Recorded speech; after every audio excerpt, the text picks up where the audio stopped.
তো সাহাবীদের যুগে রাসূল সাল্লাল্লাহু আলাইহি ওয়াসাল্লামের ভবিষ্যৎবাণী অনুযায়ী ওমর রাদিয়াল্লাহু তাআলা আনহুর জীবদ্দশা পর্যন্ত ইসলাম মতভেদবিহীনভাবে, ফেরকাবিহীনভাবে, দলাদলিবিহীনভাবে এক আকীদা, এক খেলাফা, এক রাষ্ট্রের উপর ফিতনাবিহীনভাবে প্রতিষ্ঠিত ছিল ওমর রাদিয়াল্লাহু তাআলা আনহুর যুগ পর্যন্ত। ওমর রাদিয়াল্লাহু তাআলা আনহু ফিতনার দরজা, তার মৃত্যু মানে ফিতনার দরজা ভেঙে যাওয়া, ফিতনার রাস্তা উন্মুক্ত হয়ে যাওয়া। ওমর রাদিয়াল্লাহু তাআলা আনহুর মৃত্যুর পরে ফিতনা এমনভাবে ছড়িয়ে পড়ল যে আজকে বাংলাদেশে যে অবরোধ হরতাল হয়, সে অবরোধ হরতাল উসমান রাদিয়াল্লাহু তাআলা আনহুর বিরুদ্ধে মদিনার মাটিতে হলো। উসমান রাদিয়াল্লাহু তাআলা আনহুর বাড়িকে ঘেরাও করে মসজিদে নববীতে তাকে সালাত আদায় করতে দেওয়া হলো না। তার বাড়িতে কোরআন পাঠরত অবস্থায় তাকে হত্যা করা হলো। যেই কুয়া তিনি নিজের টাকায় দান করেছিলেন আল্লাহ রাসূলের নির্দেশে, সেই কুয়ার পানি তাকে পান করতে দেওয়া হয়নি। এই নিষ্ঠুর বাস্তবতা মেনে উসমান রাদিয়াল্লাহু তাআলা আনহু পৃথিবী থেকে বিদায় নিয়েছেন। এটা ইসলামে ফিতনার শুরু। এই ফিতনা আলী রাদিয়াল্লাহু তাআলা আনহুর যুগে আরও বেড়ে যায় এবং ইসলামে প্রথম দুইটা দলের তৈরি হয়। একটা দলকে আমরা শিয়া নামে জানি, আর একটা দলকে আমরা খারিজি নামে জানি। শিয়ারা আলী রাদিয়াল্লাহু তাআলা আনহুকে রব, খোদা, আল্লাহ মানতে শুরু করলো, নাউজুবিল্লাহ। শিয়ারা বলতে লাগলো ষড়যন্ত্র করা হয়েছে, আবু বকর আর ওমর মিলে ষড়যন্ত্র করেছেন, ক্ষমতা পাওয়ার হকদার ছিল আলী রাদিয়াল্লাহু তাআলা আনহু, তাকে না দিয়ে তারা নিয়ে নিয়েছেন। এই ষড়যন্ত্রে আয়েশা রাদিয়াল্লাহু তাআলা আনহা জড়িত ছিলেন, এটা তাদের দাবি, নাউজুবিল্লাহ। তাদেরকে আলী রাদিয়াল্লাহু তাআলা আনহু আগুনে পুড়িয়ে দিয়েছিলেন। আরেক দল বলল যে সব সাহাবী কাফের, মুআবিয়া কাফের, আলী কাফের রাদিয়াল্লাহু তাআলা আনহু। তাদেরকে বুঝানোর জন্য আলী রাদিয়াল্লাহু তাআলা আনহু আব্দুল্লাহ বিন আব্বাসকে বললেন, দেখো খারিজিদেরকে গিয়ে তুমি বুঝাও, তারা কোরআন থেকে দলিল দিচ্ছে। আব্দুল্লাহ বিন আব্বাস তাদের নিকটে গিয়ে তাদের সাথে মোনাজারা বাহাস করলেন। সেই মোনাজারা বাহাস ইমাম শাফিঈ রাহিমাহুল্লাহ কিতাবুর রিসালার মধ্যে নকল করেছেন, উল্লেখ করেছেন যে খারিজিরা কি যুক্তি দিচ্ছে আর আব্দুল্লাহ বিন আব্বাস কি উত্তর দিচ্ছেন। এই যে এইভাবে একটা একটা করে দল তৈরি হতে লাগলো আর সাহাবীদের রাস্তা স্পষ্ট হতে লাগলো যে সাহাবীরা কিসের সাথে আছে। সাহাবীরা কি শিয়াদের সাথে ছিল? সাহাবীরা কি খারিজিদের সাথে ছিল? এটাকেই বলা হয় আহলুস সুন্নাতি ওয়াল জামাআহ। আহলুস সুন্নাহ মানে আহলুল হাদিস, হাদিসের অনুসারী, সুন্নাতের অনুসারী। ওয়াল জামাআহ মানে সাহাবীদের অনুসারী। মা আনা আলাইহি ওয়া আসহাবি, সাহাবীদের সাথে থাকবে, সুন্নাতের সাথে থাকবে। কোরআন কেন উল্লেখ করা হয়নি? দুনিয়ার সব ভ্রান্ত ফেরকা, এমন কোনো ভ্রান্ত ফেরকা নাই যারা কোরআন নিয়ে প্রশ্ন উত্থাপন করে। খারিজিরাও কোরআন মানে, শিয়ারাও কোরআন মানে, মুতাজিলারাও কোরআন মানে, জাহমিয়ারাও কোরআন মানে, মুরজিয়ারাও কোরআন মানে, মুজাসসিমারাও কোরআন মানে। কোরআন সবাই মানে, এই জন্য কোরআনের কথা উল্লেখ করা হয়নি।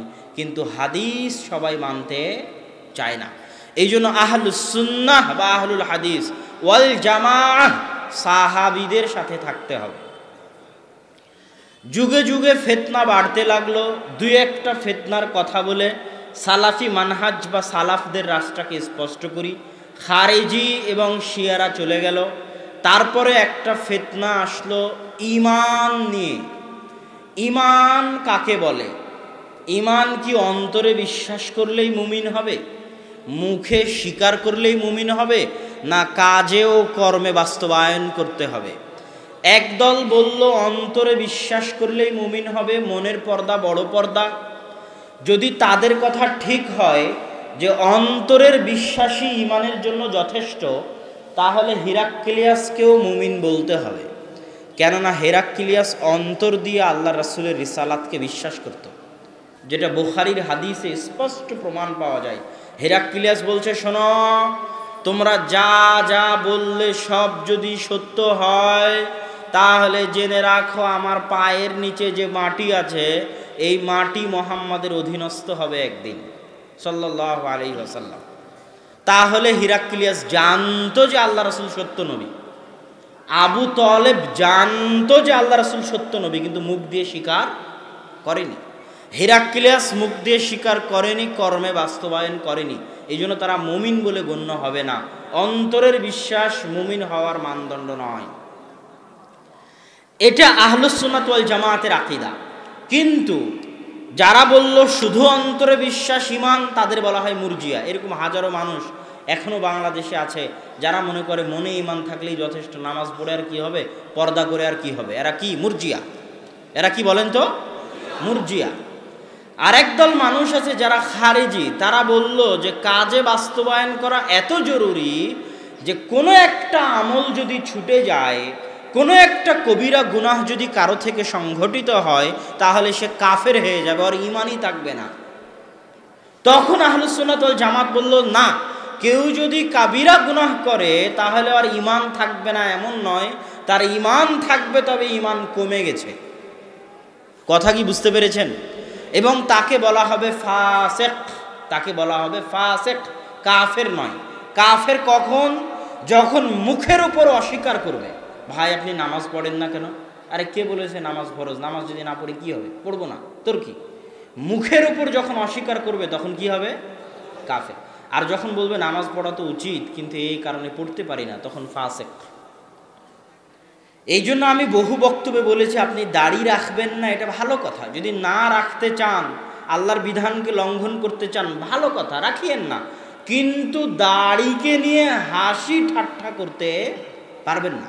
যদি দাড়ি না রাখেন কাফের হবেন না, কিন্তু দাড়িকে নিয়ে যদি হাসি ঠাট্টা করেন কি হয়ে যাবেন? কাফের হয়ে যাবেন। যে দাড়ি রাখলে খ্যাত খ্যাত লাগে, আনস্মার্ট লাগে, যদি এই ধরনের কোনো কথা মুখ দিয়ে উচ্চারিত হয় যেটা ইসলামের এই বিধানকে অপমানিত করে, যেটা ইসলামের এই বিধানকে হাসি ঠাট্টা, শুধু এই বিধান নয়, ইসলামের যে কোনো ছোট থেকে ছোট বিধান, যে কোনো ছোট থেকে ছোট বিধান নিয়ে হাসি ঠাট্টা করা মানে কাফের হয়ে যাওয়া। পালন করতে পারবেন না, ভালো কথা, পালন করিয়েন না।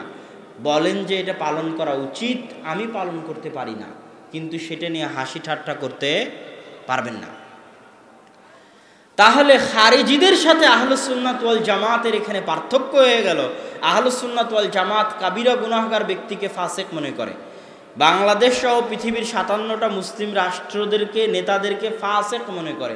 তারা পরিপূর্ণরূপে ইসলামী বিধান কায়েম করছে না, তাদেরকে কাফের মনে করে না।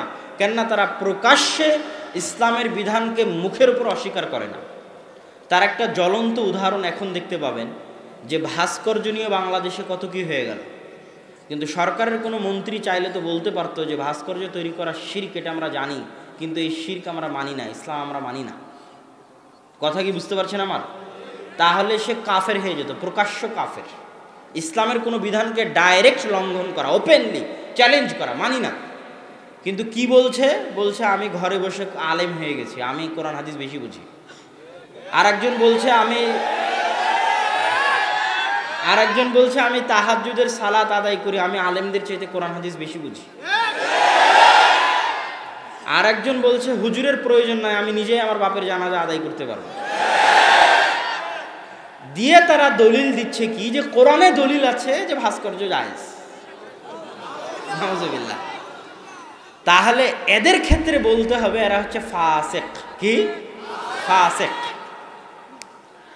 তো সম্মানিত উপস্থিতি, তাহলে এই জায়গা থেকে স্পষ্ট হলো যে ঈমান নিয়ে দুই দলে বিভক্ত হয়ে গেল মানুষ। তারপরে আসলো কোরআন নিয়ে ফিতনা।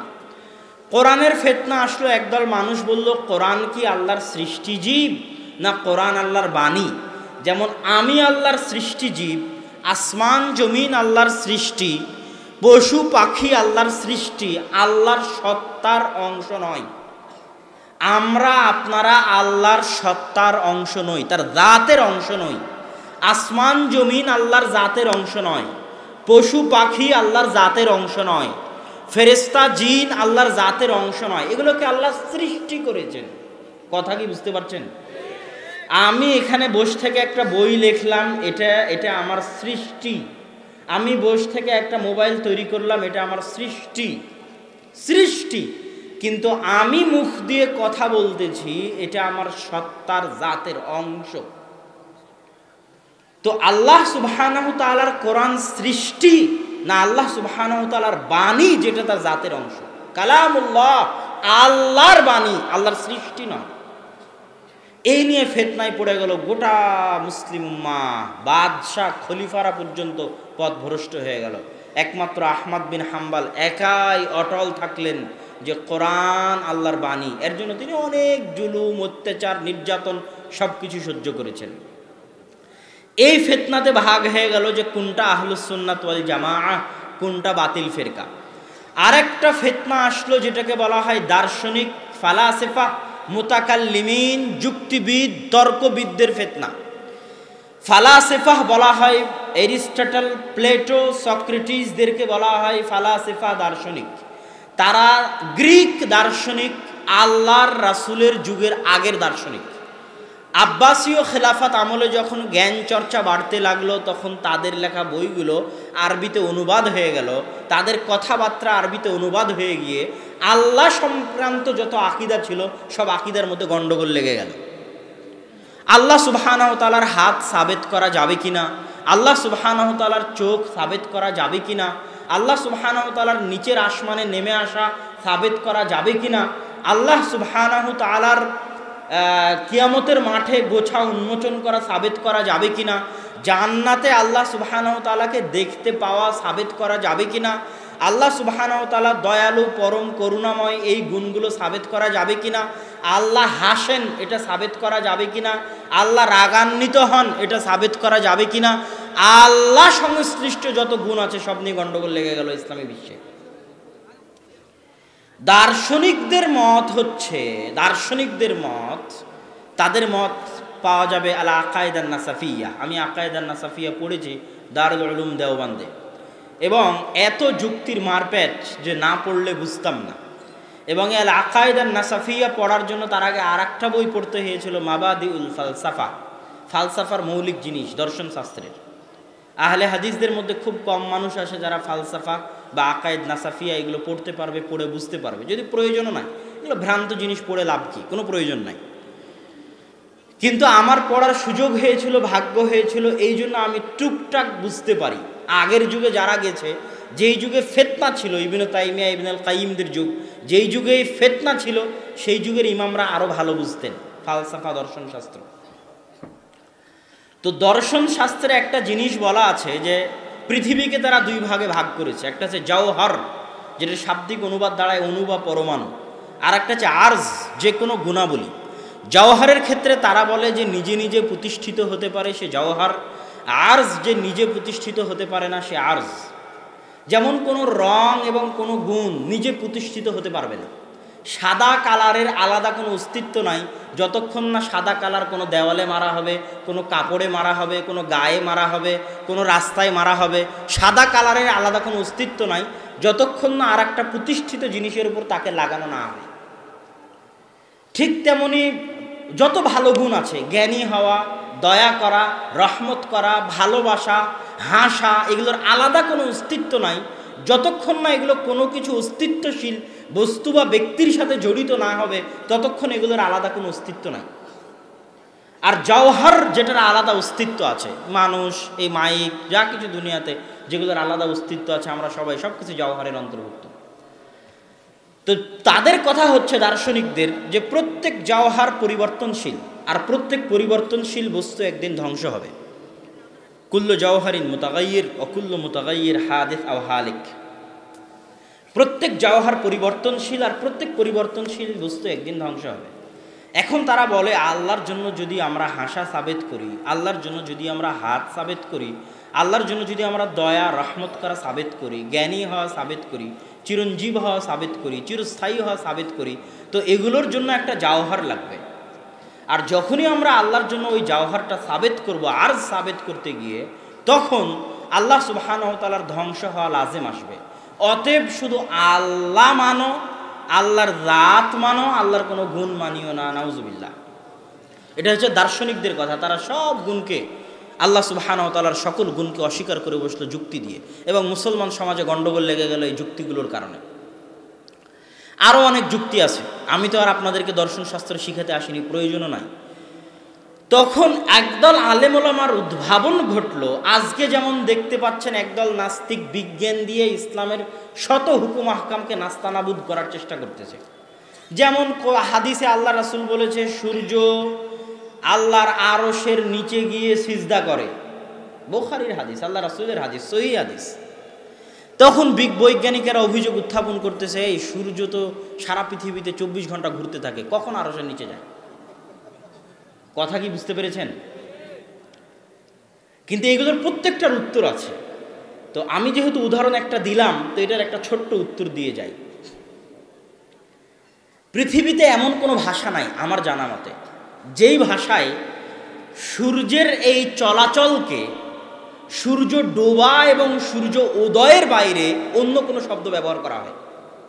আবার বুঝেন কথাটা, পৃথিবীতে আমার এমন কোনো ভাষা জানা নাই যেই ভাষায় সূর্যের এই চলাচলকে সেই ভাষায় অস্ত যাওয়া, ডুবে যাওয়া এবং উদয় হওয়া এই দুইটা শব্দ বাদে অন্য কোনো শব্দ তার জন্য ব্যবহার করা হয়।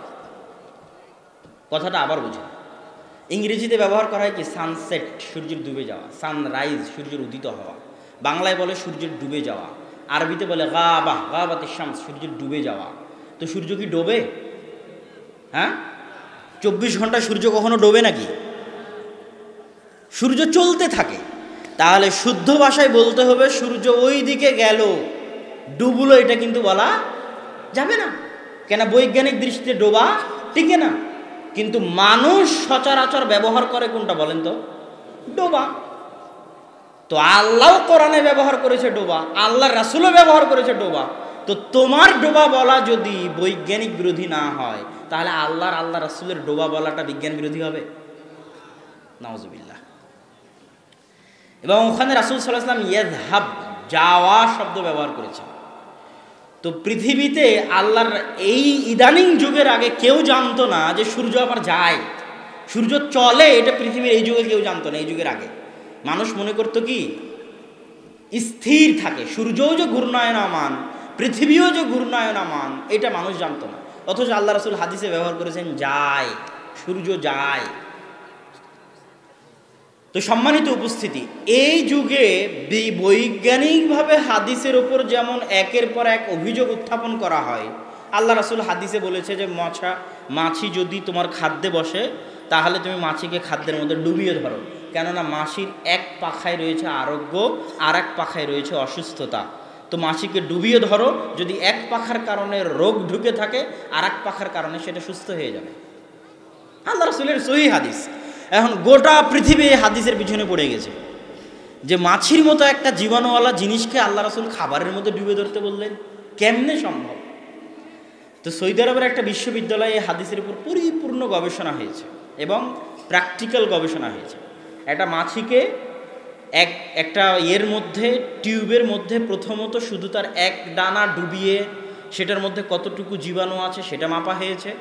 তারপরে আবার সম্পূর্ণ মাছি ডুবিয়ে জীবাণু কেমন আছে সেটা মাপা হয়েছে। তাতে দেখা গেছে যে সম্পূর্ণ পুরো মাছিকে ডুবানোর পর, উভয় ডানা ডুবানোর পর প্রথমবার এক ডানা ডুবানোর চাইতে জীবাণু কমে গেছে। এটা প্রমাণিত বৈজ্ঞানিকভাবে, প্র্যাকটিক্যালি। তো আমি যেটা বলতে চাচ্ছিলাম যে এই যুগে যেমন বিজ্ঞানের মাধ্যমে হাদিসের উপর অভিযোগ আসতেছে, তো এই যুগে একদল আলেম ওলামা চেষ্টা করতেছে, একদল মানুষ চেষ্টা করতেছে বৈজ্ঞানিকভাবে সেগুলোর উত্তর দেওয়ার। কথা কি বুঝতে পারছেন আমার? তো প্রত্যেকটা অভিযোগের কি বৈজ্ঞানিকভাবে উত্তর দেওয়া সম্ভব? কেন সম্ভব নয় বলেন তো? কেননা বিজ্ঞানের নিজেরই কোনো ভরসা নাই। বিজ্ঞানের কোনটা ঠিক আর কোনটা বেঠিক তা কেউ জানে না। বিজ্ঞানের গবেষণা পরিবর্তন হতে থাকে। সুতরাং বিজ্ঞান দিয়ে আমি ইসলামের সব কথাকে সত্য প্রমাণিত করতে পারবো না। তো ওই যুগেও একই ঘটনা ঘটলো, যখন ফালাসেফারা যুক্তি দিয়ে ইসলামের আকীদাকে বাতিল করে দিল, তখন একদল আলেম বলল এদের যুক্তির বিরুদ্ধে যুক্তি দাঁড় করা। তাদেরকে বলা হয় মুতাকাল্লিমিন, তাদেরকে বলা হয় মাতুরিদি, তাদেরকে বলা হয় আশআরি। তারাই আবুল মনসুর আল মাতুরিদি, আবুল হাসান আল আশআরি। এরা মাঠে মাঠে এরকম মোনাজারা করতো মুতাজিলাদের সাথে, যারা দার্শনিক তাদের সাথে আসো যুক্তি দিয়ে ইসলামের আকীদা সাবিত করবো। মাঠে মাঠে মোনাজারা করে বেড়াতেন আবুল হাসান আশআরি আর আবুল মনসুর আল মাতুরিদি। কিন্তু যুক্তি দিয়ে কি ইসলামের সব আকীদা প্রমাণ করা সম্ভব? ইসলামের সব আকিদা অদৃশ্য। আল্লাহকে চোখে দেখা যায় না, আল্লাহর রাসূলকে আমরা দেখিনি, পরকাল জান্নাত জাহান্নাম আমরা দেখিনি, কিয়ামত আমরা দেখিনি, আল ভাগ্য আমরা চোখে দেখিনি। যত আকিদা ঈমান আছে সব অদৃশ্য। এগুলো যুক্তি দিয়েও প্রমাণ করা সম্ভব নয়, বিজ্ঞান দিয়েও প্রমাণ করা সম্ভব নয়। তো যখন এই মুতাকাল্লিমিনরা যুক্তি দিয়ে আকিদা প্রমাণ করতে পারলো না কিছু কিছু আকিদা, তখন তারা সেগুলোর অর্থের তাবিল, বিকৃত অর্থ করতে লাগলো। আল্লাহর হাত মানে আল্লাহর হাত নয়, আল্লাহর হাত মানে আল্লাহর ক্ষমতা, আল্লাহর নিচের আসমানে নেমে আসা মানে আল্লাহর নেমে আসা নয়, আল্লাহর রহমত নেমে আসা, আল্লাহর হাসা মানে আল্লাহর হাসা নয়, আল্লাহর সন্তুষ্ট হওয়া। এইভাবে আল্লাহ সুবহানাহু ওয়া তাআলার গুণাবলী যেগুলো যুক্তি দিয়ে টিকানো যায়নি, সেগুলোর কি অর্থ করতে লাগলো বলেন তো? রূপক, বিকৃত অর্থ। তাদেরকে বলা হয় মাতুরিদি আর আশারি। তাহলে একদিকে থাকলো মাতুরিদি আশারি, যারা কিছু আকিদা মানে আর কিছু আকিদা রূপক অর্থ করে। আর একদিকে থাকলো মুতাজিলা, যা আল্লাহ সুবহানাহু ওয়া তাআলার অধিকাংশ আকিদাকে অস্বীকার করে। এর মাঝামাঝি থাকলো আহলুস সুন্নাত ওয়াল জামাআত, যে ওই যে দেখো সাহাবীরা কিসের উপর ছিল, তাবিরা কিসের উপর ছিল দেখো। সাহাবী তাবিদের পক্ষ থেকে যদি প্রমাণ হয়ে যায় যে আল্লাহর হাত মানে আল্লাহর ক্ষমতা, ঠিক আছে। আর যদি সাহাবী তাবি থেকে কেউ প্রমাণ না করতে পারে, কোন সাহাবী থেকে, যে আল্লাহর হাত মানে আল্লাহর ক্ষমতা, তাহলে এটা বাতিল আকীদা। কোন সাহাবী থেকে যদি প্রমাণ না হয় যে আল্লাহর নিচের আসমানে নেমে আসা মানে আল্লাহর রহমত নেমে আসা, তাহলে এটা বাতিল আকীদা। এটাই আহলুস সুন্নাত ওয়াল জামাত। দেখো সাহাবীরা কিসের উপর ছিল, এটাই সালাফি। পূর্বে ফিরে যাও, এরা কি বলছে দেখার দরকার নাই। সালাফ আগে যারা ছিল তারা কি বলতো সেটা দেখো। তাদের আকীদা আমাদের আকীদা। আবু হানিফা রাহিমাহুল্লাহর ফিকহুল আকবরের মধ্যে বলছেন যে আল্লাহর হাতকে আল্লাহর হাত না বলে আল্লাহর শক্তি বলবে, তার আকীদা ঠিক নাই। ডাইরেক্ট বলেছে আবু হানিফা রাহিমাহুল্লাহ। যে আল্লাহকে আসমানের উপর মানে না, তাকে তিনি কাফের বলেছেন। তাহলে আমাদের যারা হানাফি দাবি করতেছেন দিনী ভাইয়েরা, তারা মূলত কেউই আকীদায় হানাফি নন, তারা মূলত আকীদায় মাতুরিদি। সুতরাং তাদেরকে হানাফি দাবি করা উচিত নয়, তাদেরকে মাতুরিদি। কেন? আকীদাই মূল জিনিস। আপনি আকীদাতেই হানাফি হতে পারলেন না, আকীদাতেই আবু হানিফা রাহিমাহুল্লাহর সঙ্গী হতে পারলেন না, তাহলে নিজেকে হানাফি পরিচয় দেওয়া তো অনেক লজ্জাস্কর, অনেক অপমানজনক এবং মিথ্যা দাবির অন্তর্ভুক্তও হতে পারে। শুধু আবু হানিফা রাহিমাহুল্লাহর দুই একটা ফিকহি মাসলা মাসাইল নেবেন, আর ওনার আকীদা যেটা মৌলিক অংশ সেটাকে বাদ দিয়ে মাতুরিদিদের অনুসরণ করবেন আর বলবেন আপনি হানাফি। এটা কেমনে হবে? আকীদায় ফিরে যেতে হবে, আবু হানিফা রাহিমাহুল্লাহর আকীদায়, সাহাবীদের আকীদায়, সালাফদের আকীদায়। এটাই সালাফি সালেহিনের মানহাজ, এটাই সালাফি মানহাজ, এটাই আহলুস সুন্নাত ওয়াল জামাআহ। আকীদার ক্ষেত্রে বিকৃতি আর একটা জায়গায় ঘটলো, সেটা হলো তাকদীর। একদল মানুষ বলল আমি যা করি আল্লাহ করাই, চুরি করি আল্লাহ করায়, গান বাজনা শুনি আল্লাহ শোনায়, কাউকে হত্যা করলে আল্লাহ করিয়েছে, জেনা করলেও আল্লাহ করায়, নাউজুবিল্লাহ। আর একদল মানুষ বলল আমি যা করি সেটাই। এই দলের মানুষ এখন বেশি। ভাগ্য বলে কিছু নাই, আমি যদি চাই করতে পারবো, আমি যদি চাই না করতে পারবো, এখানে ভাগ্য বলে কিছু নাই, সব কিছু আমার হাতে, নাউজুবিল্লাহ। এই দুই ভ্রান্ত আকীদার মাঝামাঝি আকীদা হচ্ছে যে সালাফিদের আকীদা কি ছিল, যারা আগে চলে গেছে তাদের আকীদা কি ছিল দেখো। আব্দুল্লাহ বিন ওমর, আব্দুল্লাহ বিন আব্বাসের আকীদা কি ছিল দেখো, সাহাবীদের আকীদা কি ছিল দেখো। আব্দুল্লাহ বিন ওমর রাদিয়াল্লাহু তাআলা আনহুর একটা হাদিস তাকদীরের ক্ষেত্রে বর্ণিত আছে যে কেউ যদি উহুদ পাহাড়ের সমান স্বর্ণ দান করে আর ওর তাকদীরের বিশ্বাস দুর্বল থাকে, আর ওই উহুদ পাহাড়ের সমান স্বর্ণ আল্লাহর দরবারে কবুল হবে না। তাকদীর এত জটিল, এত কঠিন, এত মজবুত জিনিস। তাকদীর নাই মানে ঈমান নাই। সম্মানিত উপস্থিতি, সালাফে সালেহিনের এই মানহাজকে সংক্ষিপ্তভাবে স্পষ্ট করার পরে আমরা আসি ভারত উপমহাদেশে আহলে হাদিস বা ভারত উপমহাদেশে সালাফি মানহাজ। ভারত উপমহাদেশে আহলুল হাদিস বা সালাফি মানহাজকে আমরা দুই ভাগে ভাগ করব। একটা শাহ ওলিউল্লাহ মুহাদ্দিস দেহলভির পরবর্তী যুগ, আর একটা শাহ ওলিউল্লাহ মুহাদ্দিস দেহলভির পূর্বের যুগ, আগের যুগ। শাহ ওলিউল্লাহ মুহাদ্দিস দেহলভির পরে এদেশে হাদিসের বিপ্লব ঘটে, এ কথা ঠিক। কিন্তু শাহ ওলিউল্লাহ মুহাদ্দিস দেহলভির পূর্বেও এদেশে সহি আকিদা এদেশের মাটিতে লালিত হতো, কোনো কালে কোনো সময় হাদিসের জ্ঞান ছিল, তার বহু প্রমাণ আছে। তার মধ্যে একটা প্রমাণ হচ্ছে আবু আবদুল্লাহ মুহাম্মদ আল মাকদিসি নামক একজন সফরকারী ইবনে বাতুতার মতো একজন পরিব্রাজক পাকিস্তানের সিন্ধ প্রদেশে এসে তিনি তার বইয়ে লিখেছেন যে আমি পাকিস্তানের সিন্ধ প্রদেশের মানসুরা নামক অঞ্চলে, মানসুরাবাদ নামক অঞ্চলে মানুষ পেয়েছি, একদল মানুষ বা পুরো মানসুরা নগরের অধিবাসী যারা না হানাফি মাযহাবের অনুসারী ছিল, না হাম্বলি মাযহাবের অনুসারী ছিল, না মুতাজিলা ছিল, না জাহমিয়া ছিল, তারা ছিল আহলুস সুন্নাহ ও আহলুল হাদিস, এবং তারা ছিল সাহাবী তাবেঈদের আসল মানহাজের উপর প্রতিষ্ঠিত। এটা তিনি লিখছেন বলা যায় 380 হিজরির দিকে পাকিস্তানের সিন্ধ নগরীর ঘটনা বর্ণনা করতেছেন। হাদিস শাস্ত্রে একজন রাবি পাওয়া যায় কুতাইবা বিন সাঈদ আল বাগলানি। আপনি যদি গুগল ম্যাপে সার্চ দেন বাগলান, এখানে একটা মজার কথা বলে রাখি যে হাদিস শাস্ত্রের অনেক নাম গুগল ম্যাপে সার্চ দিয়ে সেগুলোর স্থান নির্ধারণ করা অনেক সহজ হয়। বোখারা কোথায় আছে, নিশাপুর কোথায় আছে, মরো কোথায় আছে, যেগুলো একসময় হাদিস শাস্ত্রের কেন্দ্র ছিল, ইলমের মার্কাজ ছিল, এগুলো কোথায় আছে এগুলো খুঁজে বের করা সহজ হয়। গুগল ম্যাপে যদি আপনি সার্চ দেন বাগলান, তাহলে দেখবেন পাকিস্তান আফগানিস্তানের সীমান্তবর্তী অঞ্চল হচ্ছে বাগলান। ওখানকার একজন রাবির বর্ণিত হাদিস কুতুবে সিত্তার সব বই আছে, বুখারী, মুসলিম, আবু দাউদ, নাসাই, তিরমিজি, ইবনে মাজা, সব কুতুবে সিত্তার সব মুহাদ্দিস কুতাইবা বিন সাঈদ আল বাগলানির নিকট থেকে হাদিস নিয়েছে। তিনি এই ভারত উপমহাদেশীয় অঞ্চলের মানুষ।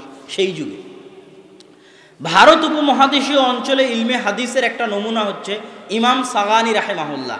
তিনি পাকিস্তানের লাহোরে জন্মগ্রহণ করেছেন 577 হিজরিতে। তার দুইটা বই, একটা বইয়ের নাম হচ্ছে মাশারিকুল আনোয়ার, যে বই এখনও পাওয়া যায়। এই বইয়ে তিনি বুখারী মুসলিমের হাদিসকে জমা করেছেন, বুখারীর হাদিস আর মুসলিমের হাদিসকে এক বইয়ের মধ্যে জমা করে নাম দিয়েছেন মাশারিকুল আনোয়ার।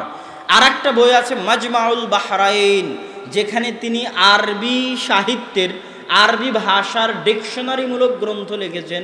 577 হিজরির আলেম, পাকিস্তানের আলেম ইমাম সাগানি, তৎকালীন যুগে, যে যুগকে আমরা মনে করতে পারি অন্ধকার যুগ। তারপরে আসে শায়খ হুসামউদ্দিন, একটা বিখ্যাত গ্রন্থ সাধারণ মানুষও শুনে থাকতে পারে, গ্রন্থের নাম কানজুল উম্মাল। এই গ্রন্থের নাম শুনেছেন?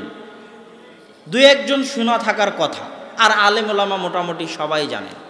কানজুল উম্মাল গ্রন্থের লেখক ভারতের জৈনপুরে জন্মগ্রহণ করেছেন। তিনি ইমাম সুয়ুতির লেখা আল জামিউল কাবীর এবং আল জামিউল সাগীর, এই দুটো গ্রন্থকে জমা করে অধ্যায় আকারে সাজিয়ে একটা গ্রন্থ লিখেছেন, তার নাম কানজুল উম্মাল।